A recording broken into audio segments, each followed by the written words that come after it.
Hello, Stephanie Joy with All Things Social Security. We had a Q&A with a short little clip discussion on a particular topic. So I'm going to attach it for you here. It might be something that you're interested in if you clicked on this header.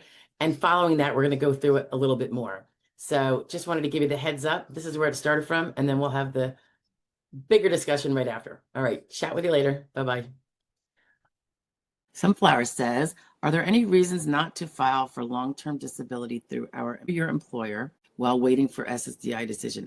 And is it okay to share the LTD forms filled out by your doctor with your SSDI attorney? Great question, Sunflower. I do not know of any reasons not to file for long-term disability through your employer while waiting for an SSDI decision. I mean, if you have LTD through your employment, that's a piece of compensation for the work you did for that company. It's part of your salary. That's the way you guys arranged it. And there are other times when you don't have LTD through your employer, even though they have it because it was a voluntary optional and you would pay a little bit out of every paycheck. I kind of think if it's low enough, people should do that because honestly, disability is sadly very common. We're just a very unhealthy society. We're all dropping from something, right? So I don't see any reason not to. You may as well take that money. Now note, of course, that most of you probably know this who have done this, LTD, most policies through employers now have a clause in them that make the premiums cheaper for the employer that says when you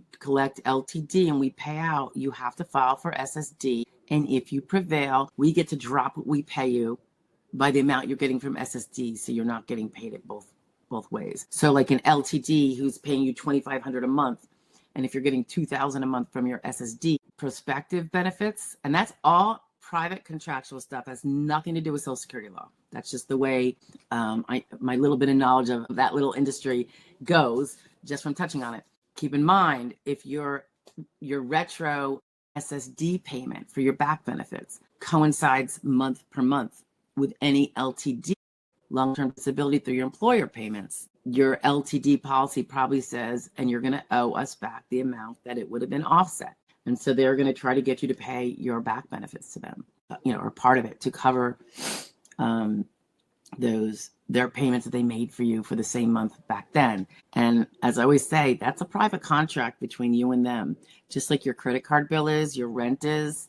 I would go speak to someone about this who does this for a living, LTD, but it's a business contract you have with somebody like all your other ones. So should the LTD come first? Not necessarily. You have limited monies. Where are you going to spend them? You need a new roof or you pay your LTD debt. Now, if your LTD is going to be paying for the next 10 years now, that might be enough of a reason for you to say, yeah, I'm going to make sure that I pay them the back benefits to them instead of this credit card or Grandma Josephine gave me $20,000 for my new roof when I didn't have the money. You're going to have to figure out what takes priority. But I know some people just automatically assume, they think that SSD will cut them off if they don't pay LTD. And no, commercial insurance company, that is not SSD. SSD will not get involved, and it will continue to pay your SSD no matter what. How you spend your SSD in that regard will be up to you. And I'm always just saying this because the assumption, and I don't know why it's there, is that, well, LTD, I should pay that first. Should you? I don't know. Maybe not. Evaluate everything. Maybe other bills are priority. Maybe paying your mortgage that you're behind in 3 months would be a priority, or your car payment because they can repossess. So there's always, I would say, think it through. Take notes, jot things down and figure out what you pay first.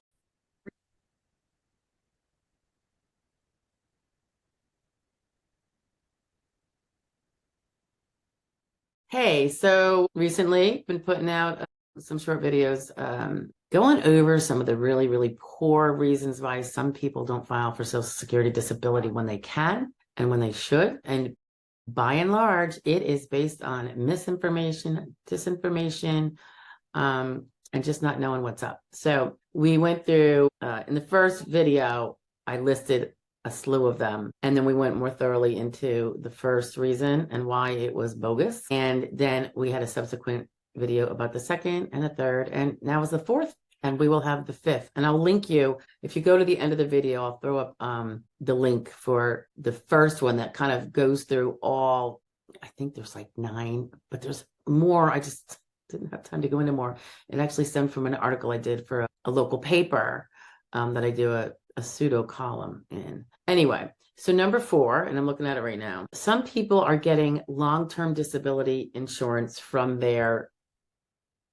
through their employment. It's like one of those fringe benefits that was kind of attached to their employment compensation. It's the kind of thing you don't often think about when you are working and well, but some employers provide this automatically, and some have it where if you pay a few dollars or less, maybe per pay period out of your check, you'll be covered. So you don't really notice that it's going out. So it's kind of an easy way to have disability insurance, which by and large is much easier to prevail on than Social Security disability. So we're definitely not equal. And that's like a private/commercial policy. It's not government connected. So it's often a wonderful thing for the people that have employers that provided that. And so if you don't know, if you were coming from an employer and you don't know if that was, something that was offered, I would suggest, if you are either getting out of work soon because you can't physically or mentally do it anymore, and you've been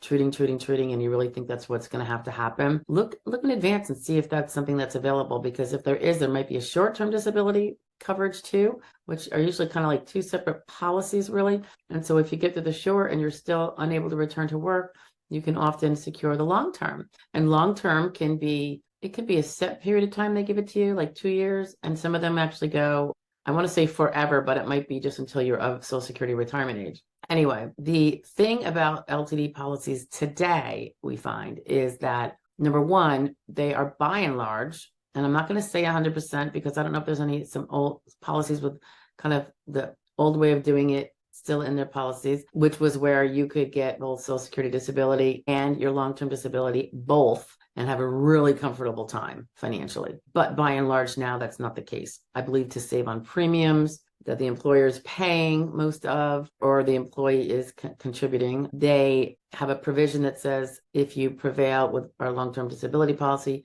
you have to file for Social Security disability.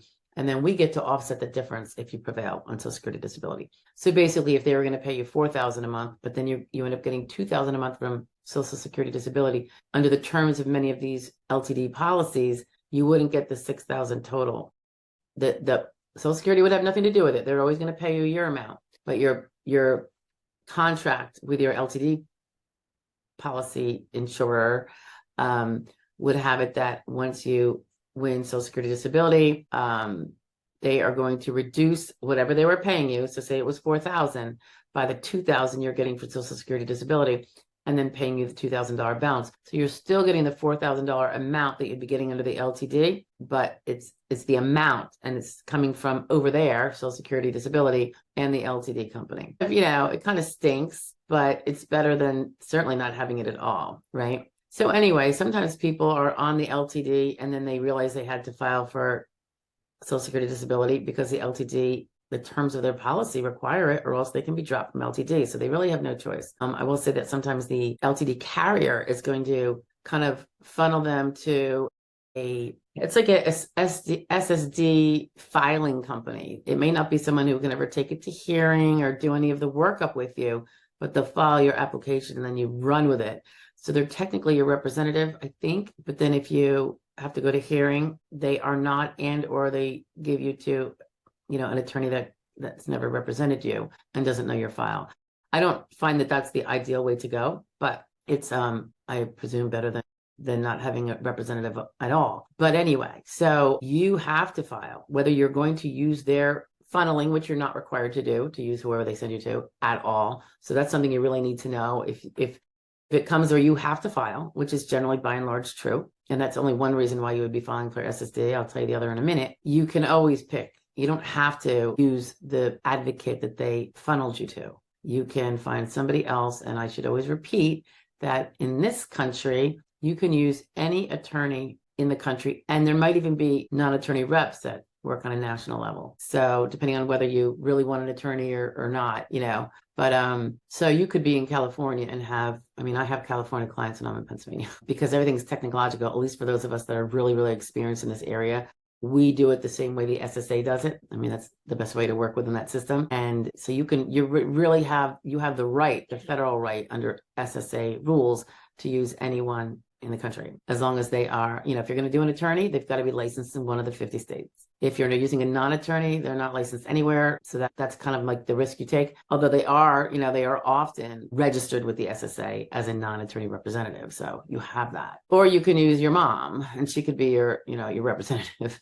I mean, it's really kind of open. Anyway, so you have to file or else they will discontinue benefits because you are now no longer fulfilling your end of the contract, meaning the LTD policy. And aside from the fact that you have to, and some people don't know that, or maybe they have a policy where you don't have to, like maybe if it was privately purchased, I don't know. So, but here's what happens. If you don't file for Social Security disability and you do not return to work, and let's say you are getting that LTD and you're like, I'm comfortable, and no one's forcing me to file for SSD, so why would I? Well, here's why. When you stop working, you are now changing the whole, there's a couple of reasons though. You are now changing the whole future landscape of what your retirement is going to look like potentially. And the younger you are, the further you are away from retirement age, as per the SSA rules, is the more it may impact your benefit amount. And this is because our PIA, primary insurance amount, is calculated based on our top 35 years of working income. So when they give you your estimate in your Social Security earnings statement, which you can download and should at least annually at ssa.gov/my account, that estimate that they give you in there presumes that you continued working at this nice high rate you've been working at because you're so experienced now until 62. And therefore, if you stop working at 52, that's 10 years of that higher income that you've been making lately that they have used in their calculation that doesn't end up existing. So that's why they call it an estimate, because they're estimating it, including a few presumptions, that if the presumptions don't turn out to be, that is not going to be your retirement amount.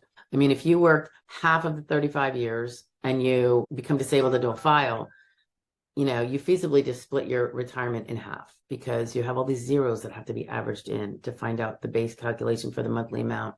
And then you get a percentage off of that. Similarly, whatever years you do have, the first, 10 years we work, we don't make squat. I mean, we're inexperienced and young. We may not have our education yet if we were going to get it, or we don't have our skill set. Whatever it is, we tend to earn more per hour, per pay period, per week, per month. And this is notwithstanding inflation. This is just generally, if you don't even account for that. We earn more as we get older. If you would have worked till 62, those high-end years would have replaced some of those crappier years when you were younger in terms of income. And it makes for such a difference in the benefit amount you're going to get. So if you fail to file for SSD because you're sitting comfy with your LTD and you're not being forced to file for it, which is unusual, but it does happen, you could be crushing your retirement benefit. So if your LTD benefit ends, now you're stuck with a retirement and only the retirement that is really puny. I mean, I'm talking, it could be dwarfed. It could really be dwarfed. So just throwing that out there, LTD, not only will it generally force you to file if you want to keep getting your LTD benefits, but if you don't file for SSD, I'd say most people are hurting their retirement benefit amount, unfortunately. Remember also that filing for SSD means you're going to get your full retirement amount no matter how young you are. And you never have to, you're never going to have a compulsion to file at age 62 and take a 30% discount permanently on your retirement because you're already allowed to get the full retirement without penalty. I'm calling it a penalty. It's not really a penalty. It's a discount based on the fact that it's still coming from your own money. There's a whole nother video on that. So when people shouldn't think that they're being penalized, they're actually just taking an extra 50 something months of payments that other people aren't taking. So, but you don't have to worry about that if you're on SSD because your SSD is your full retirement amount just taken in the name of SSD at whatever year. And it continues up until you're 67 or whatever your full retirement age is. Most of us now, that's what it's going to be. And you never have to worry about that lowered amount. So we've got a few reasons in there, why you do not want to let LTD fool you into not collecting your SSD. And one more reason, Medicare. You could be 25 if you get on SSD and you're on it for, 24 months worth of payments, you're going to get Medicare. You're not going to be stuck with the welfare Medicaid or have to buy your own if you're not eligible for the Medicaid because you're not poor enough. You'll get Medicare. So, or be eligible for Medicare. By and large, people take Medicare when they're eligible for it. You will not have to wait till age 65. So that can be, and I just did a video on this for somebody, that can be one of the biggest reasons to get Social Security disability, even more than the cash benefit. The health benefit can be leaps and bounds more important than the cash benefit for a lot of people. And that may be particularly true for those that are getting the LTD when they're not getting Medicare with it. So that is bad reason number 4 for not filing, because you're getting LTD, long-term disability insurance. I think the next video is going to be related to workers' comp. So if anyone's interested in that, I will I'll share it to you. But all right, I hope this helps, guys. And I will try to throw up a couple links to the related bad reasons and things related to LTD in particular. All right, bye now.